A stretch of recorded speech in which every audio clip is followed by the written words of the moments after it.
isang simpleng kanto, may mga taong hindi sikat, walang kapangyarihan, pero sila ang tunay na bumubuhay sa bayan. Araw-araw, gumigising sila ng maaga, hindi para mangarap, kundi para mabuhay. Sa panahon ngayon, hindi lang oras ang hinahabol nila, kundi presyo ng mga bilihin at halaga ng bawat piso.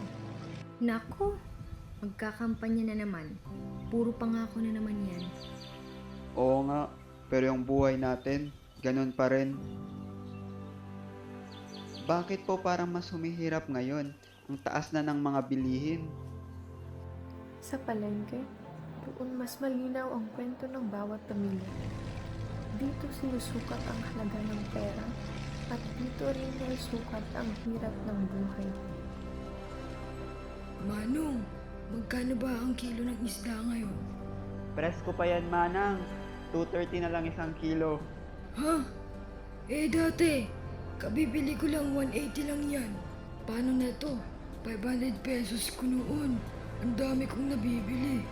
Ngayon, ito lang ang unti-unti. Yung mga anak ko, paano ko sila pakakainin? Hindi lang sa palengke tumataas ang presyo. Sa kalsada, may isa pang laban. Noy, magkano na ngayon isang litrong diesel? Tumaas na naman tay. 140 na isang litrong diesel. Pambihirang buhay. Sige, lagyan mo isang litro.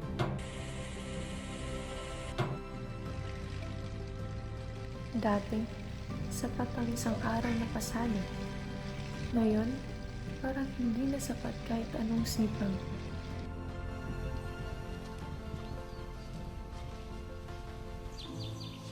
Ay, grabe. Ang mahal na ng mga bilihin ngayon. Pati gasolina, hindi na kinakaya. Kaya nga, pare-pareho tayo. Bakit po parang walang nagbabago?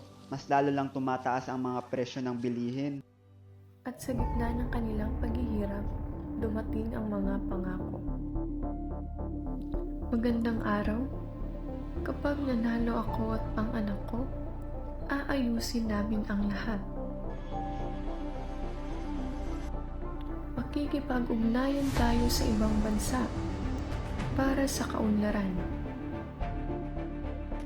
Kapitan, ilang beses na po namin narinig yan. Pero bakit hindi naman nararamdaman? Bakit parang iisang pamilya lang lagi? Kami lang ang may alam dito. Umalis ang mga salita, pero naiwan ang katotohanan. Ang katotohanan ng gutom, ng pagod, at ng paghihintay. Ma, bakit wala na tayong ulam? Hay, kahit na anong sipag, kulang pa rin. Pero sa gitna ng lahat, may natutunan ang mga tao. Hindi sapat ang mga salita. Kailangan merong malasakit. Kailangan may ginagawa. At hindi lang para sa pamilya, kundi para sa bayan. Hindi na sapat. Dahil ang tunay na leader, hindi nasusukat sa pangako, kundi sa buhay na pagbabago.